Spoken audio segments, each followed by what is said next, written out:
because I want to record the call for anybody who can't make it along tonight. So we'd wanted to put this session in the drop-in sessions anyway, just to raise awareness of RYLA and to do what we've done with lots of other topics that are of interest to clubs, just have an opportunity to focus in on them, to give you an update about them, but mainly just to have any questions, issues, concerns coming forward, and just to have that chat so that you could get all of the information that you need about such an important programme and well-established programme to take back into your clubs. And as Brian coming in as a kind of newer lead on youth, you know, hopefully just raise awareness, but also to share some of the kind of really good stories as well about participants and also about the experience of clubs. Also, we've now put out a note which is particularly pertinent to this coming year, or this year's RYLA, so we can cover off where we are with all of that as well, and what we still need from clubs who are looking to participate. And in a moment, I'm just going to hand over to Ros. I take it you that's kicking off, Ros? Yep. Yes, it was going to be. I've got a wee presentation, slightly different from our normal RYLA presentations, but I think it's quite important, especially for people who've heard in the past quite a bit about RYLA. And we're very lucky because I have a video from one of the RYLA candidates from last year, and there's also oh no, not from last year actually, from the last camp, and there's also a RYLA candidate who is on the screen. Hi Anya, who Hi Anya, lovely to see you. Wants to speak about her experience. That's fantastic. So just before we kick off, and just so we can make sure that we can give everybody the best opportunity to hear from the presentation, can everybody who is not speaking, which would basically be Ros in a couple of minutes, pop yourself on mute? If you're not sure how to do that, I'll just check that everybody has and pop you on mute if you haven't already done it. And again, welcome to everybody, because some people have just joined the call. We're popping in the chat who we are and what club we're from, just so that everybody can see that, and you're all very welcome. And I'm going to pass over now to Ros. So take it away. Thank you. Do some PowerPoint sharing. Yeah, go for it. I got your message, Kath. I'll try that again.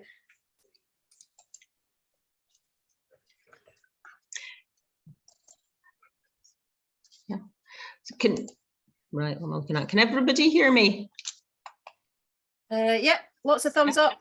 Good okay, that's cool.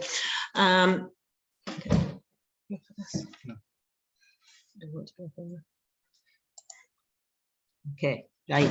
So is it just a PowerPoint slide that's on the front that you guys can see? Yeah, the one with the photograph. What is RYLA? Yeah, okay, that's great. Thanks. Well, thank you for your invite, Heather. I know that many of you here tonight will have a long history with RYLA in many different formats, and others not so much. The RYLA team and the trustees, we're really privileged to be able to build on the work that's happened in D1010 over the last 50 years, because it is 50 years of this programme, and to create and maintain that RYLA programme. We also have the privilege of keeping it relevant and allowing it to evolve to meet the needs of our RYLA candidates today. When the RYLA team are invited to the DG drop-in tonight, I wanted to focus on an area that we often miss when talking about RYLA, and one that many people really don't know as much about. Most people will know that RYLA is an activity programme based on outdoor and indoor challenges, and generally combining the brain and the body is about the only way to put it. But how do those specific challenges faced at RYLA meet those needs? How do those activities promote and develop leadership potential? Why is RYLA such a unique opportunity for a young person today? To answer this, we've been reflecting on previous RYLA candidates' thoughts. This is what I'd like to present to you tonight, basically how it all ties together. So what is RYLA?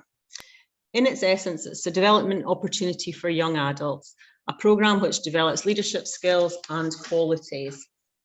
Its aims are to provide a development opportunity in a welcoming, safe and challenging environment. Provides time for new skills to be practiced, consolidated and reviewed, and provides activities which develop confidence and self-esteem via physical and mental challenges. So what is leadership? Why is it necessary? Depending on who you ask, will depend on the answer. If you ask a CEO, you will get one answer. If you ask a teacher, another. The list is really quite endless. At RYLA, we believe that leadership is action, not position.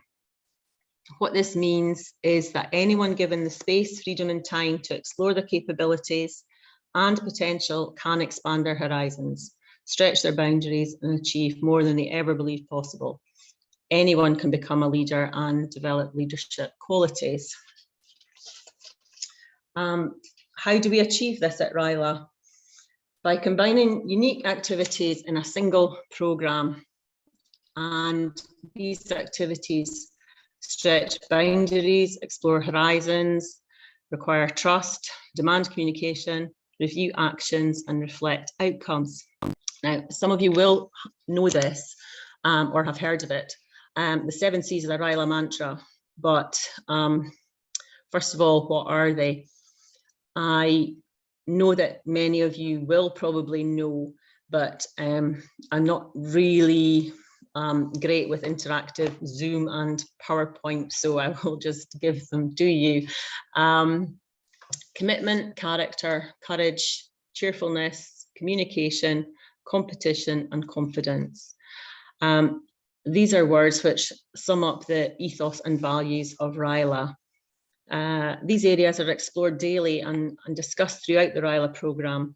Sometimes answers lead to more questions.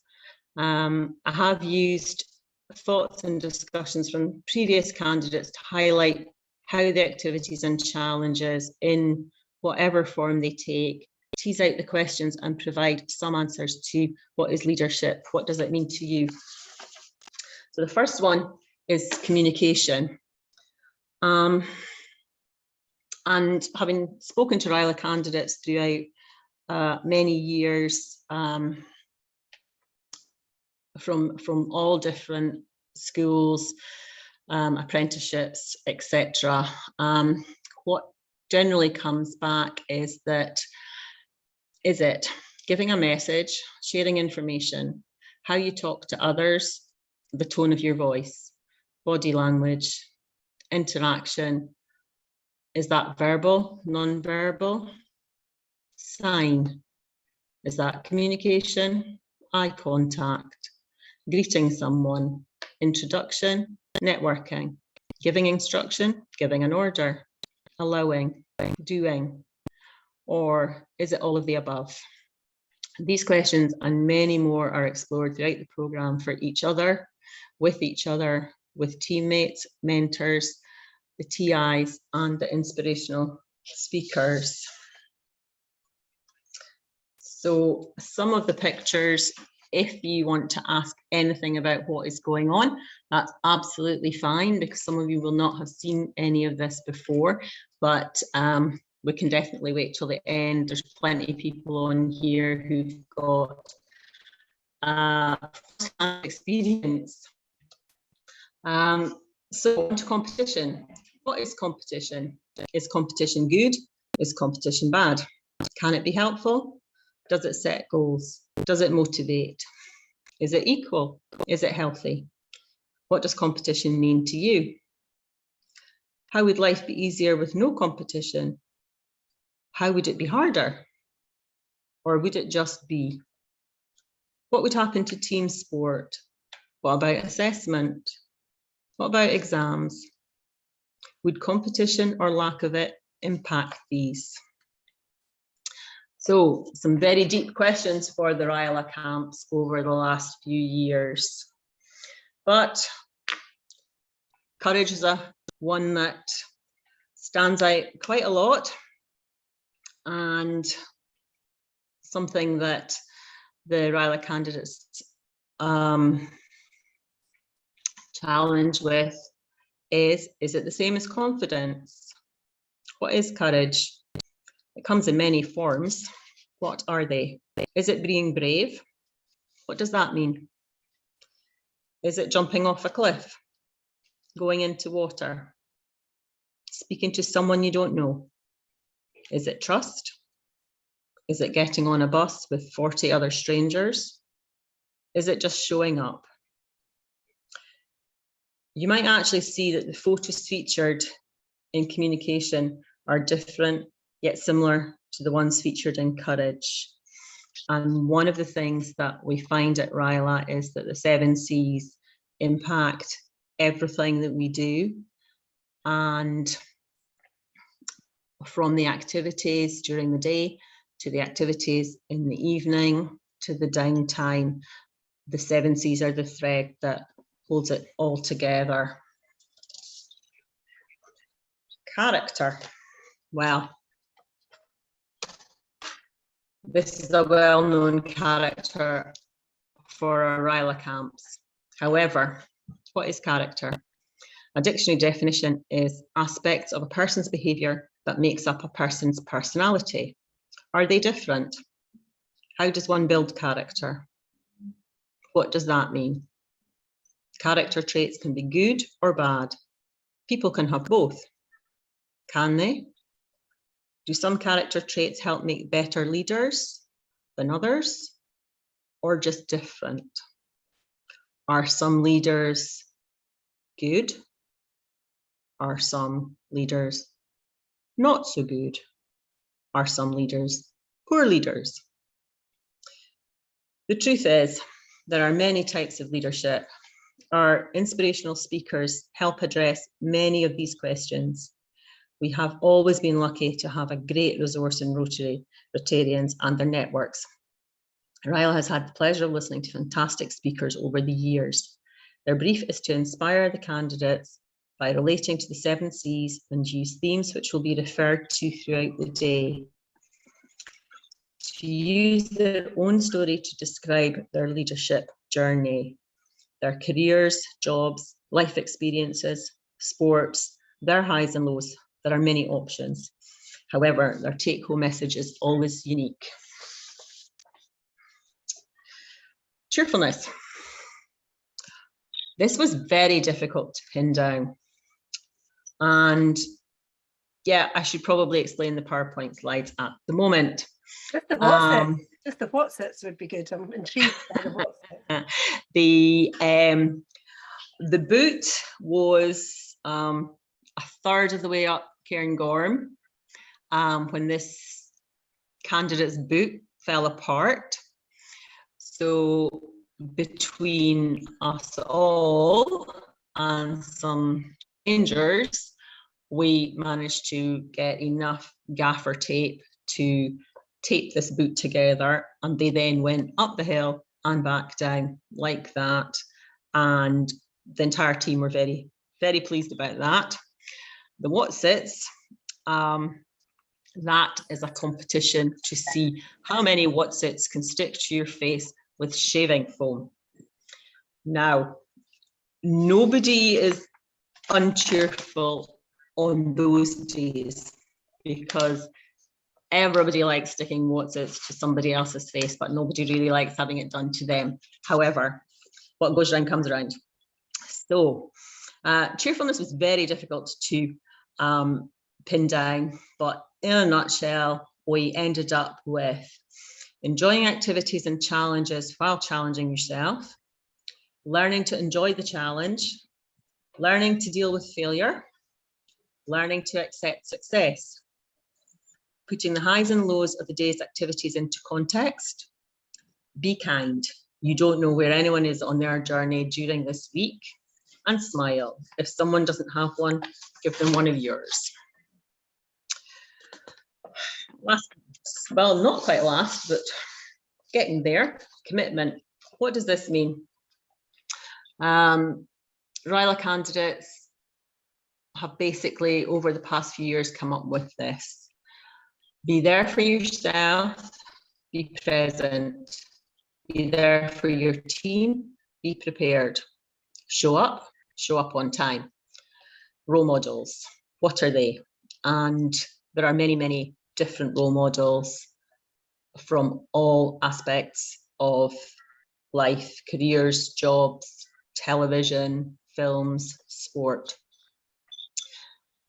But these are all commitments that have been made by RYLA candidates from previous camps.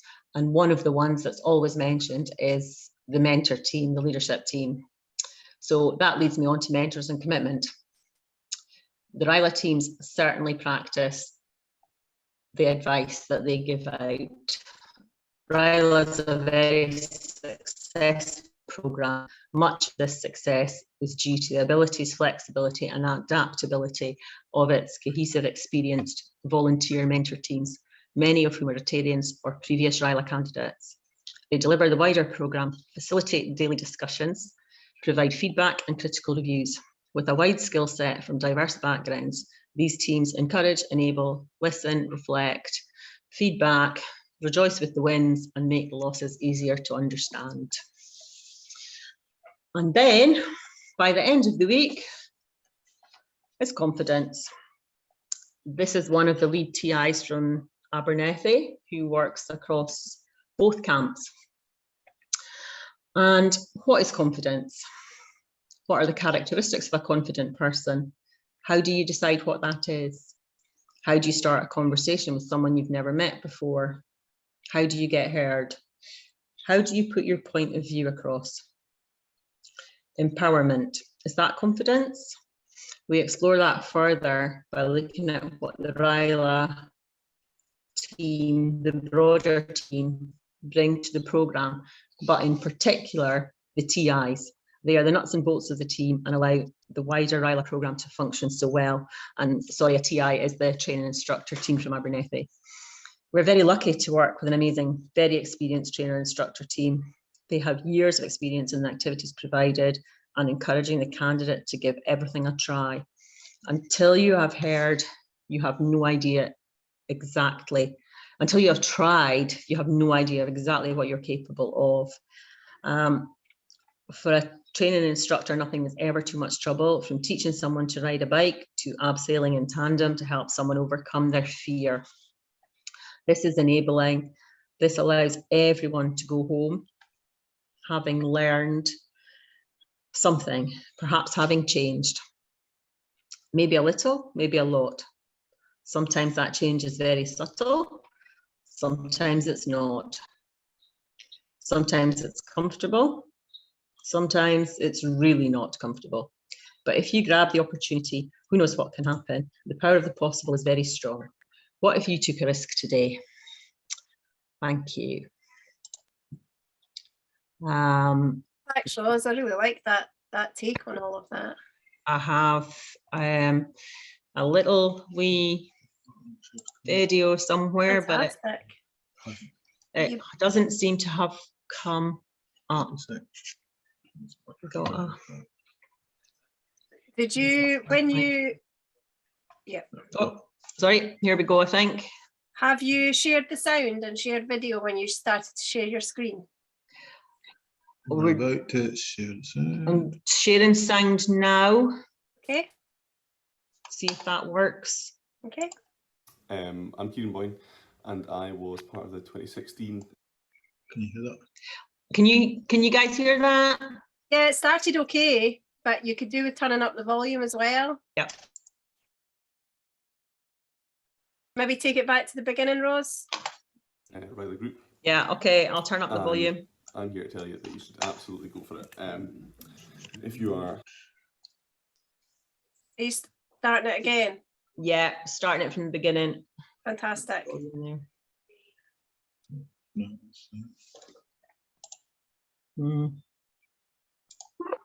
Right, I think this might... Need to go back into slideshow, I think. Okay, slides. Oh.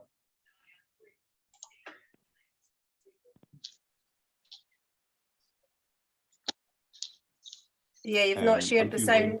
And I was part of the 2016 RYLA group, and I'm here to tell you that you should absolutely go for it. If you are thinking about it, swaying about it, just do it, because you've got absolutely nothing to lose and you've got loads to gain.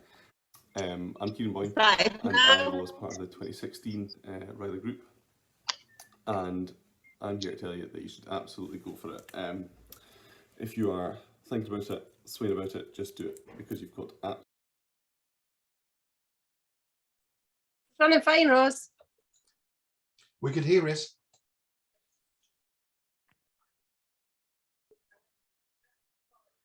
You should absolutely go for it. If you are thinking about it, swaying about it, just do it, because you've got absolutely nothing to lose and you've got loads to gain. Whether that's, you know, friends. I've still got friends from RYLA. My best friend, who's, you know, 4 years on now, still from RYLA. Whether it's bringing out your shell and getting you to lead if you're not very confident, or whether it's, you know, building on your natural leadership abilities. It's an absolutely fantastic week where you're going to do some great things. You're going to get some talks from some great mentors with incredible experience. The instructors are picked there to help you out and really, you know, building your personal leadership skills. You'll struggle to find anywhere else. It's something very different that a lot of people won't get access to, and you probably won't get that chance again. I'm sure if we were all asked if we would go back, we'd 100% say yes. So if you don't, you would definitely be putting yourself at a disadvantage and missing out. So I would say 100% do it, because you cannot, you know, you can't miss this opportunity. It would be very, very wise to take them up on it, and go and have a great week. What a great advert. Thanks, Ros. I'm Kieran Boyne, and I think we need to pause it or it keeps running. There we go. Fantastic. Thanks for that. And I'm conscious that people will have questions, but I'm also conscious that we've got Anya here. What were you thinking, Ros? Did we want to ask Anya to put her tuppence worth in just now? Anya, what would you like to do? Would you like to wait for questions, or would you like to say what you want to say first? If anyone has any burning questions, I'm happy to take them.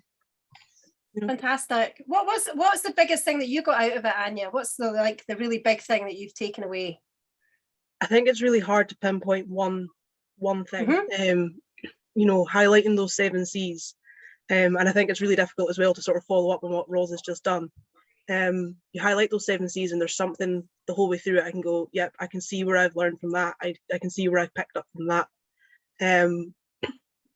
I think you take it right back to that first part of your journey. I was the last pickup point, so you're getting onto a bus where there's 30, 40 other people, and suddenly you're like, there's no double seats, and I don't know anybody on this bus. So you it's instantly plucking up that courage to go and sit beside somebody and start that conversation.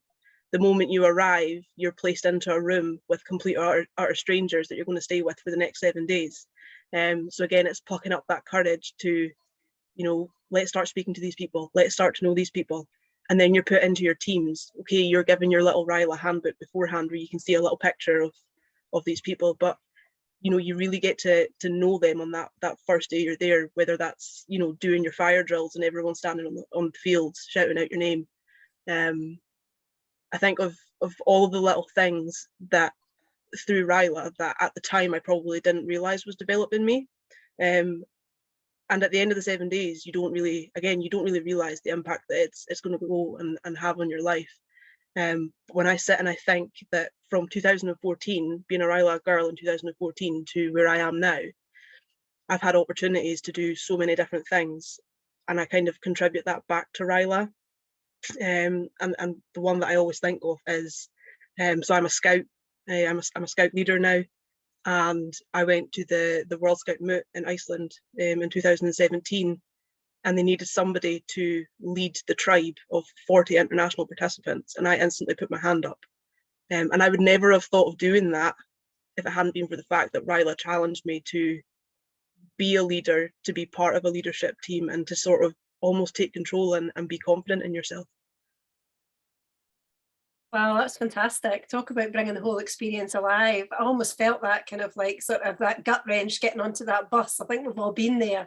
I think my version of that was Girl Guide Camp. I thought I was never going to survive the journey, never mind the whole week. But yeah, no, I think that's amazing. And how you've encapsulated what you got out of it and what the impact and legacy of that has been. Thanks for coming along, Anya, and because I thought that was amazing. And Ros, so was your presentation. What a really interesting take on just you know, bringing alive what people get out of it rather than the process of it and the logistics of it, which so often we have to focus on so everybody understands that, but it's all about the outcome and the impact, isn't it? So that's fantastic. Thanks so much to you both.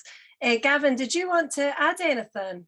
It's hard to add, it's great stuff, but I mean, yeah, Yeah. I mean, I guess, you know, what I'd add to that is essentially, you know, this encouraging people to try new things, to go out with their comfort zone, you know, with support, and then what the candidates do is they learn that actually things are, you know, they can do things they didn't think they could do, that others will support them. I think it's very important. I think a lot of them at school, they're kind of maybe stereotype themselves or by their friends, and it's an opportunity for them just to be who they really are, or to, you know, choose their own attitude, as we put it. And they find out that, you know, 99% of people are great to work with, great to, you know, be in a project with. It gives them confidence to go off to workplaces, to studies, to knowing that they can go to an environment where they don't know anybody, and most folk are really great and supportive and in the same boat as them. So that's what I would add. So it's great. Fantastic. Thanks.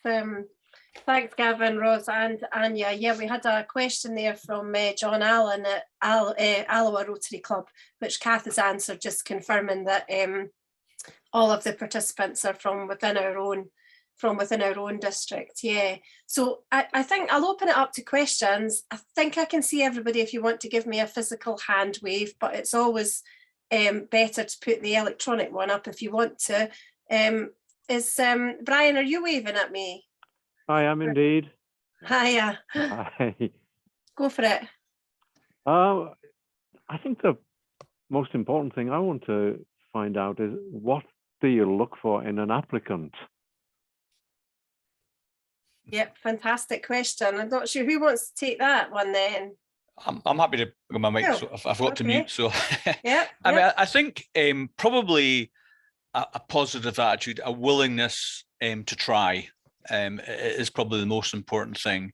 It is a challenging week. You know, a lot of the youngsters find it tiring, but they've got to have a can-do attitude, I think, is the most important thing. We're not looking for the superstars. To be honest, I have a head boy count that I've done for years. You know, people who are the head boy or captain of the football team generally don't get as much. And also some people who've got challenges where they're not really able to fully participate again. So in some ways it's you know, some describe it as the middle, those in the middle, the forgotten middle, who just need a boost of confidence and to be in a different environment.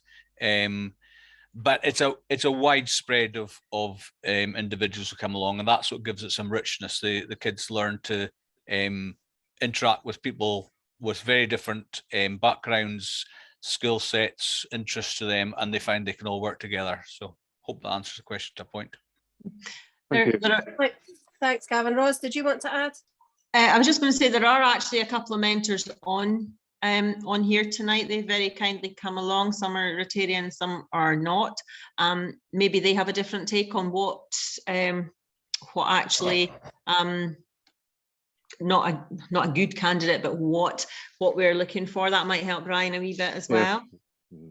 Any of the mentors want to pick that up? Do the mentors want to give us a wee wave? Can you hear me okay?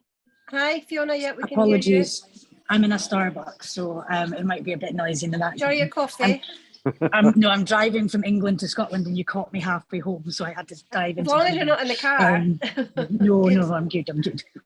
But yeah, having just helped out with Ellen's interviews over the last couple of weeks, I think a bit of potential in them, I think, is what I always look for. They need to, as Gavin said, have that. It's the attitude more than anything else, but that drive, that they know they've got something there, but they've not quite got it yet. And I think knowing that this might tip them over that edge, I think, is something that's really important to the girls. Everybody's on a different journey that comes, and I think we're always worried that we get everybody who's really good or everybody who's got no self-confidence at all. And you actually need a little bit of everything in your group. So I don't think there's any right or wrong person to send, in my opinion. But having that potential, that's something, and that attitude is definitely 100% what I would be looking for from the right person. And I guess that ability to commit to the experience, you know, and to get the most out of it. Yeah, I think that's great, Fiona. Thanks for that. I've got another question from Ian Copeland and Cooper, please. Thanks, Heather. Just an observation from recent years. I've been finding that girls are more keen to take part than boys. I don't know if there's an answer to that. And I just wondered if this trend is reflected in the numbers you're getting through this year. Well, whilst I know the answer to that one, I'm not the best placed person to answer the question. Ian, absolutely, that's the case. We probably get 2 applicants from girls for every boy. I think it probably reflects a slight difference in maturity in boys and girls that age. And the boys just need a bit more of a push. I think they generally, if they need maybe to do something now rather than you know, if they get something suggested, they need prompted more. And I think that's just something that the schools are aware of when they're involved, and we just have to be honest, just try twice as hard with the boys to get them to apply, because when they come, you know, they enjoy it just as much as the girls. So it's just a case of boys that age need a bit more push sometimes. Yep. I think that's reflected, isn't it, in the way that, you know, things pan out in schools, and it's certainly reflected in the numbers that we get coming forward, isn't it? I don't know if you want to say anything, Ros. Fiona's nodding away as well. I can see. I have had the opportunity to be at both camps on different days and for different reasons. Certainly the clubs that have success, and I know this is a bit broad brush, but the clubs that have success with boys are the ones that tend to look individually for them, and they do need more encouragement. Girls tend to be, another overgeneralization, but in the mainstream, girls of that age tend to be self-starters. Boys are a bit older before they make that mark. Now, the guy that was on the video, he would have never spoken on that video at the beginning of the week. Never in a million years. But when we asked for testimony and thoughts on RYLA, yeah, no problem. So it does seem to be a bit of a different mindset, a different psyche that hooks the boys and the girls. So it's not one size fits all. And the program isn't one size fits all. The program is tailored for the cohort that is there on that week, which is very much what Fiona alluded to. You know, we could have a camp that was full of high achievers, both camps, or a camp who were more people who are not as confident, and you deal with the hand you're dealt. And that is part of the beauty of RYLA, the flexibility and the adaptability of both camps, TIs, mentors, to be able to do that and to be able to draw out that person's potential. So if we can move that back a couple of steps to the recruitment process and to how we attract that group of people from school age, that age at school, then I think the want to go is there. It's how do we attract them? Thanks, Ros. I see Faye's put something in the chat there as well, just saying that you know, in her view, the girls that have attended are perhaps better at then telling others about their experience afterwards and maybe advertising it to future year groups and stuff. So maybe there's something about that. Let's not stereotype and say that girls are chattier either, because we don't want any gender stereotypes just now. But yeah, John from Alloa. Anne, are you? I know. Sorry, John, you go ahead. Anne, you were looking to come in. Hold on 2 ticks, and I'll come back to you, John. Just an observation. I've been previously over to Denmark on like youth exchanges and events in the past down in England, and it was actually a mixed opportunity. So the boys and girls were actually at the same event. Is there a particular reason why we have them separated in Scotland? Is there an opportunity to bring it together? And follow-up question, if by bringing it together and maybe it's actually run 2 sessions of mixed, would that actually make it easier for potential future candidates who may identify their gender differently? Yeah, thanks, John. There's so many things in that question, and we talk about all of this all of the time. So let me ask Ros and Gavin just to give you their thinking about all of it. The key thing would be that we keep it under review all of the time, but I'll let Ros and Gavin come in on that. Okay, I'll lead off. Yes, I mean, it's something we've looked at, discussed at great length. We've had evaluations externally done by education professionals and consulted widely, and there's views on both sides. Essentially, the some of the general differences in maturity and also in terms of some of the physical, for instance, the how far and they can walk and cycle, if you're going to push them out of their comfort zones, differs.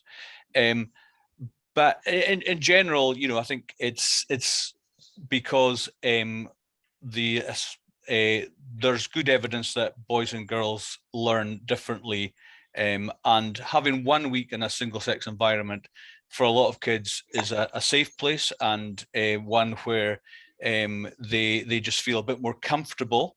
And we've talked about this very widely, and the majority of those involved view is that 1 week of a single-sex environment is beneficial for a lot of the youngsters, and the feedback we get from the youngsters is that they get a huge amount from the week and they really enjoy it.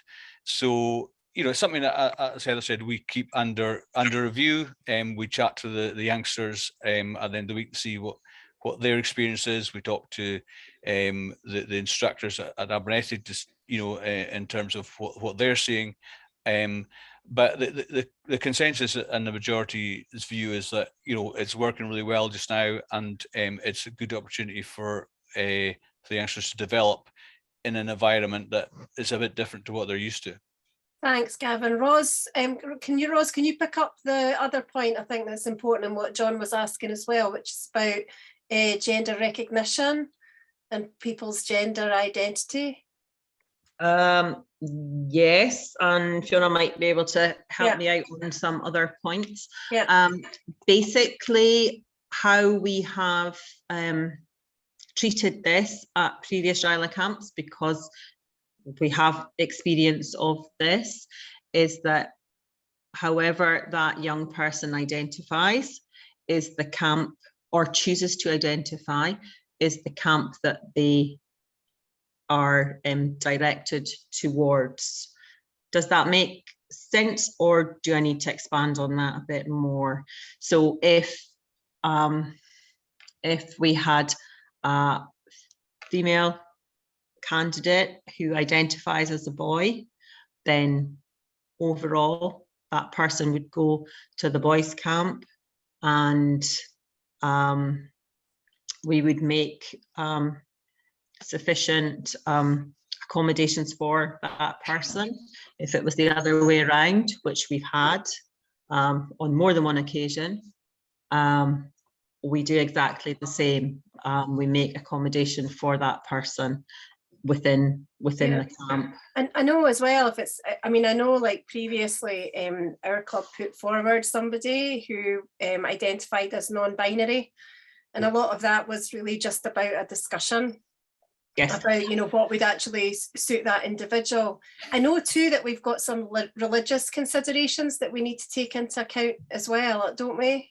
Well, this is another part with combining the two gender camps, is basically, I don't want to make too sweeping a statement here, but I would imagine that the majority of people who have been accepted on the camp, and let's just use previous years, would have withdrawn. They would have had to withdraw because it would be out with their beliefs to be in a camp that was mixed.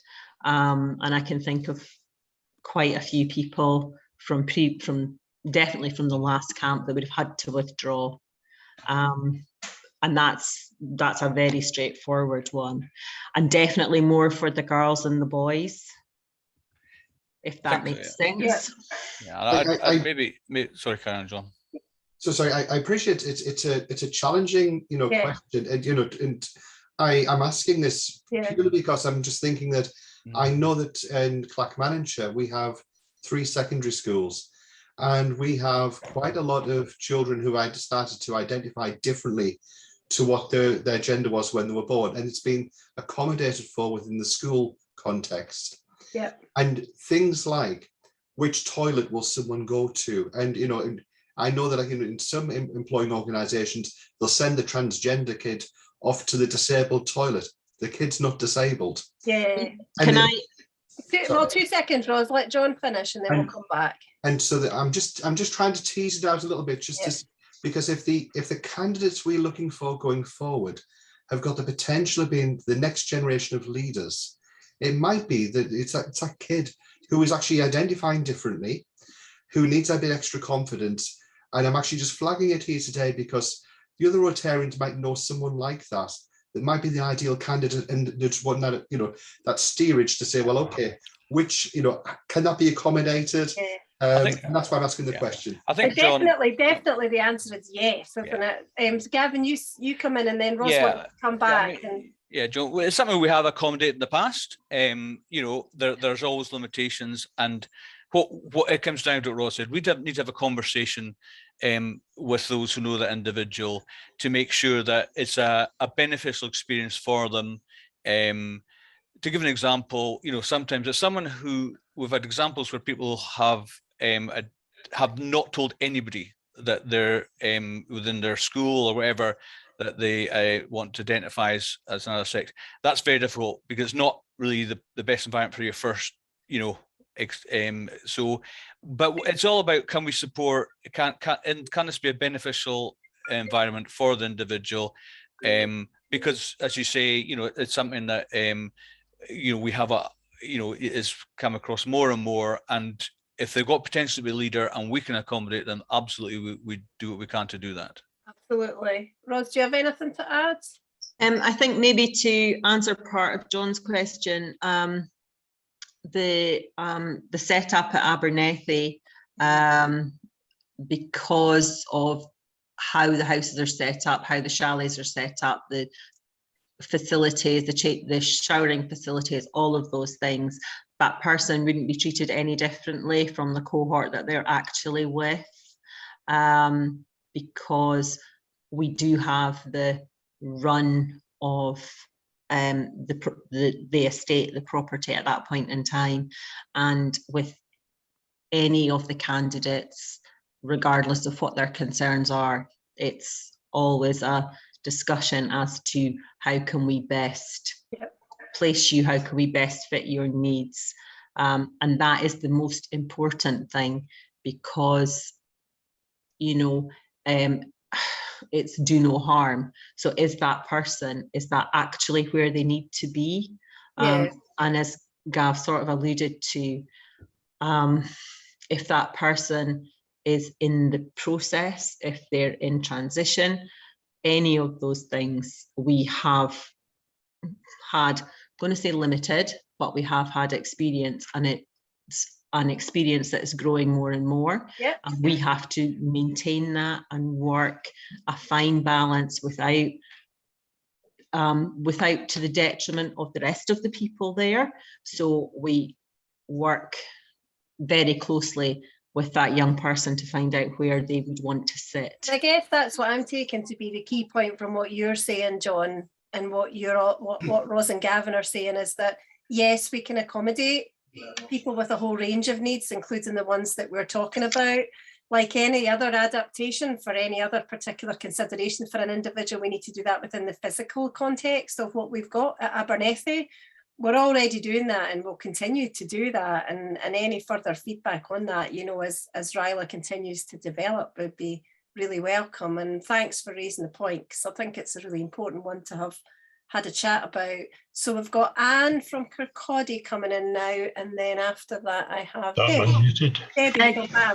Hello, it's just three things about RYLA. I had a long experience of recruiting and speaking to the youngsters afterwards, and the girls say they would hate a camp with boys because they can be themselves.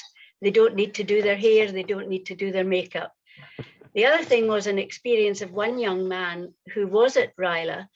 He reached National Fives, which, as most of you know, isn't a massive in 6th year. But before that, he went to RYLA.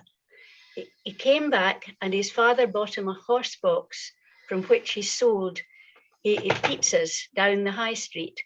He now has his own shop in can't remember the street, but White House Avenue, and he's doing extremely well. And he's a credit to RYLA. So he puts it back to RYLA. And the third thing is, by an amazing coincidence, the doorbell rang as we started the meeting, and it was one of the deputies from Kirkcaldy High School, and she doesn't know the date, and neither do I, and I'd like to phone her tonight to give her the dates, because I will tell her. Right, will you tell me and I'll just get them? Yeah, no, we'll get Jennifer the dates, no problem at all. Well, how do you know? Fantastic. Right, okay, well we'll sort of end on all about this year plus any other, but let me take one more question from Debbie, and then let's just round off with key points for this year as well. I think would be a good place to stop. So Debbie, would you like to come in? Thanks. I'm only commenting on having been a mentor in RYLA for a few years. One of my early days, and one of my early years at it, we had one, if not two people came out. I can't even remember which way their gender was, but they came out because they felt safe enough to do it. And then I was able to access 2 separate psychologists over the last few years to check. And that's what we do when we review, should it be one gender or not? Or should we try mixed gender? And each of those 2 psychologists said, no, if you want a safe place to encourage them to get more confidence and push the limits and become can-do people, then you're better with, I say one gender, but they're varying degrees of our female they want to be, if not female, but males. And yeah, we've had Ramadan girls there. We've had boys that became girls. We've got girls that are becoming boys. But the kids aren't the problem. It's the parents who potentially cause a problem. The kids are used to it. They're used to it at school and the other clubs.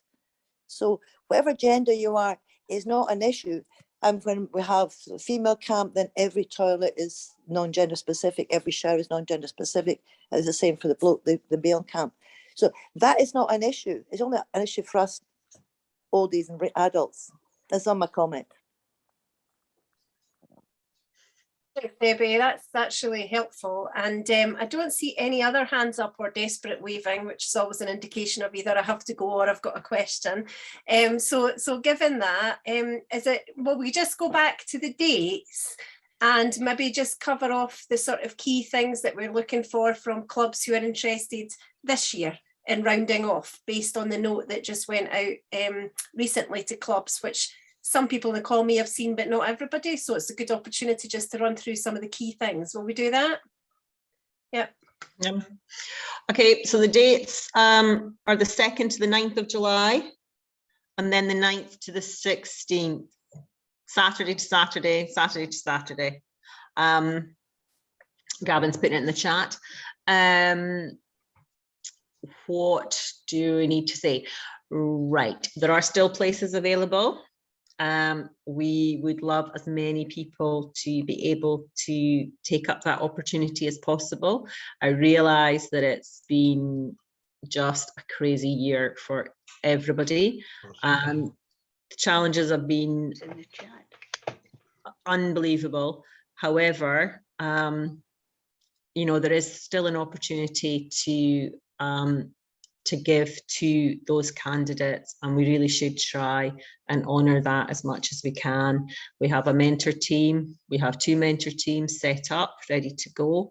Our inspirational speakers are all in place, and they are fantastic speakers this year. We have one on the far right of the screen, Ms. Campbell there. I'm fantastic. I am fantastic. And there are cracking speakers for the boys. We have maybe mixed it up a bit this year because one of the feedbacks from 2019 was all girl speakers, all female speakers, all females, all male speakers, all males. So we've maybe mixed it up a bit this time, but you'll just have to wait and see. Visitors Day. If you've never been to RYLA, this is, it really is an opportunity to see what happens. It's Tuesday, both weeks, and it's in the morning. And if you get there early, 8:45, you will be able to listen to the speaker on that day. And then all the activities are on site. It's part of the Abernethy Challenge, which is hugely competitive. So make sure you take your walking boots to follow your particular candidate round the course and stay out of the way of groups of running candidates all over the Abernethy estate. But it's very good fun. Bring your own lunch. It's not in the budget, but I might be able to find some coffee and tea and biscuits. Fantastic. Yeah. Can I just add in there? I mean, I guess, you know, to be, you know, in terms of the email went out as well as, you know, Abernethy, we need to finalise numbers with Abernethy at the end of this month, and we realise that recruitment has been a challenge, particularly with inability to get into schools. Some clubs have very successfully done Zoom, WhatsApp, telephone interviews, and you know, that's very important. And interviews are important in ensuring that, you know, the candidates are committed and that they understand what it's about, and that they're you know, that they're going to get something from it. But really we need a firm commitment, and the names of the individuals by the end of this month, along with a payment, and if you paid deposit, that's obviously to be deducted.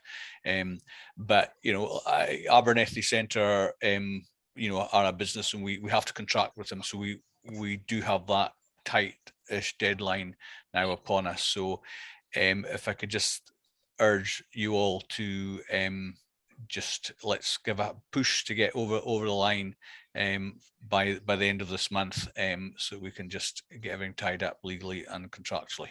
Yeah, we want to run the camps. We want to run the camps at full capacity. Some of us sit on the RYLA Trust and are very conscious of our financial responsibilities there as well, in terms of managing the risks, everything being a little bit delayed this year, access to schools, young people, etc. So we want to make it work, but we do need to know exactly where we are by the end of April in order to make sure that, you know, at the point where we can push the button on our obligations, that's a prudent decision. Steve, you're on mute, Steve. Still on mute, Steve. Got it now, sorry. Cool. Popped up in front of it. Yeah, I had heard that there was a lot more girls applied than boys. How many vacancies are there in both now? It's very fluid.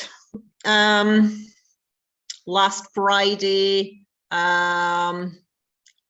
2 decided they weren't coming, 3 more added in. So basically we would be looking at, there's probably 10 vacancies for the girls at the moment, and probably realistically 15 to 17 for the boys. Got it. Okay, that's fine. Thank you. So definitely, if you're looking for someone, look for a boy. Yeah, I mean, yeah, ideally, and know that you can confirm the names and follow through with the payment and confirmation by the end of April is really the key takeaway. Who's got their hand up there? Margaret, you've got your hand in front of your face, so I was trying to see who it was. Just to say, I have sent students for many years now, and recruitment has been difficult over the last 2 years, but we're back to square one, I think, and we actually have a boy that we had a great difficulty deciding between 2 of our boys. We tried to take a boy and a girl, and we did that this year, but 2 boys gave us a real difficulty in choosing, and Ross suggested there might be clubs looking for a candidate, and I'm waiting to hear, because I could highly recommend them if any club would like information. I haven't spoken to them over the last couple of weeks to check his. Well, I didn't indicate to him that he would get a place, but I did indicate to my links in the school that we might be able to find another place. So I think that's a great point, Margaret. We've actually got a few candidates in that position where we've got candidates that could do with a sponsoring club. So if you're interested but feel that you've left it too late but would really want to make a difference to a young person's life, we have a few like that. So thanks for raising that. Roz, I think you're looking at that, aren't you? So yes, you would want to hear from holding a any list. clubs. You would want to hear from any clubs who would be interested in doing that, including the candidate that Margaret's talking about. I suppose one of the other ways, very quickly, to keep RYLA in people's consciousness at the moment is the RYLA site is really secure. So just keep sending out the RYLA site to everybody you know with random emails. I have done that to quite a few businesses in Aberdeen, and it has generated quite a lot of response from people who don't have access to a Rotary Club, aren't at school, just different things, but they maybe know someone who knows someone who is nurturing them to fill up the application form. So there is quite a lot of traffic through the site. That's great. So one final point from Fiona, and then I'm going to pull things together for the close. It was just a quick one that it doesn't always have to be schools. It could be the scout route. I know Anya mentioned that she's a scout leader now. We get a lot of candidates from scouts, guides, lots of these kind of extracurricular places. So if you've got a link into them, they might be some of your best outgoing candidates that might be a good place to chase. I think that's a really good point, because I've put in the chat earlier that I know that some clubs, just through chatting to them, are also liaising with community learning and development and youth service teams and local authorities, and maybe offering opportunities to young people who maybe wouldn't otherwise get these opportunities. And of course, the more mixed group, the more rich the experience, I would guess. So I think those are points well made. So I'm recording this session so that you'll be able to go back and check any of it. I'm going to upload it to the district YouTube channel, which I've put in the chat here. But if you just go onto YouTube and search District 1010, you'll get the YouTube channel. There's a whole playlist for the DG drop-ins. So this one will be there within about 3 or 4 hours. And the ones that are already in there are on environment, empowering girls, Rotary Days of Service. There's the Future of Rotary from Gordon McAnally, and there's one on foundation. So these are all there for you to peruse at your leisure, but also maybe use within club meetings, maybe even instead of a speaker, a resource just to kind of look at particular topic areas. So just to remind you of all of that. And there's various other recordings of district sessions and learning modules and so on in there too. So all that remains really for me to do, because I keep us to the hour and we started at 6:31, is to say a massive thank you to Roz and to Gavin to Fiona, Debbie and Anya, thanks so much as well for coming along. It was great just to hear what that experience meant from you. And I've forgotten who spoke in the video, Ros, but he was amazing as well. So, and massive thank you to all of you for coming along. You know how to find Ros and Gavin if you want to follow up on anything, and if you are putting candidates forward for this year's camp, everything done and dusted by the end of April. And thanks again for making the time to come along to this evening's session. Thanks again. See you all soon. Thank you. Bye. Well done, Bye-bye. everyone. Bye, just now. Thank you. Bye. Bye. Thank you. Bye. Bye.